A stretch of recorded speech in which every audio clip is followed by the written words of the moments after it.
Iginiit ng pamunuan ng PNP, walang irregularidad at dumaan daw sa tamang proseso ang bidding para sa pagbili nito ng mga baril.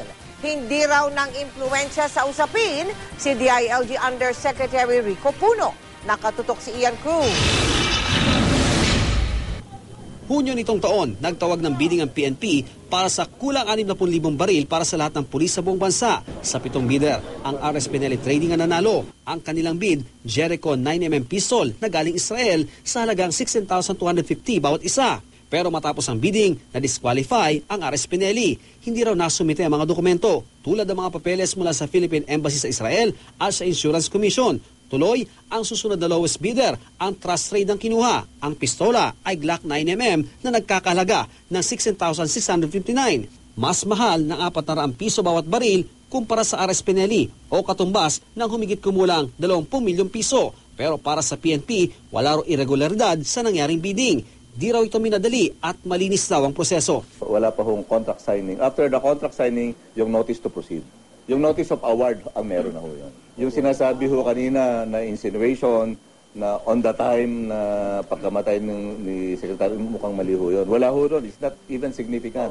Kasi yung proseso tuloy-tuloy ho yun eh. Open ho yun sa media from pre-bid conference to bidding to testing, naka-open po yan.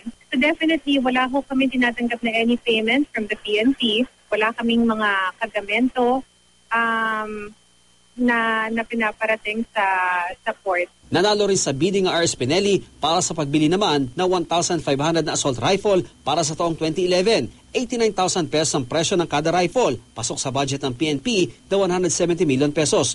Pero tulad ng kontrata sa pistola, na post-disqualify din ang RS Pinelli dahil hindi rin sila nakapag-produce ng mga dokumento. Dahil walang ibang bidder, dineklara itong failed bidding. Pati ang nakaprogram na bidding para sa taong ito na pagbili ng 1,800 na rifle, natigil din. For further study. Sinabi ni Presidente. Aha. The PNP suspended. It was relayed, I think, through the SILG, yung ating, the former SILG. Yung sa 1,800 dong inabutan, yung sa 1,500 na post-disqualified ho yung proponent.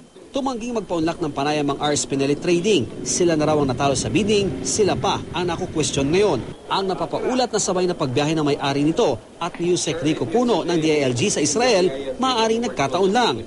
At hindi rin naman daw maaaring maimpluwensyahan ni Puno ang PNP Bids and Awards Committee.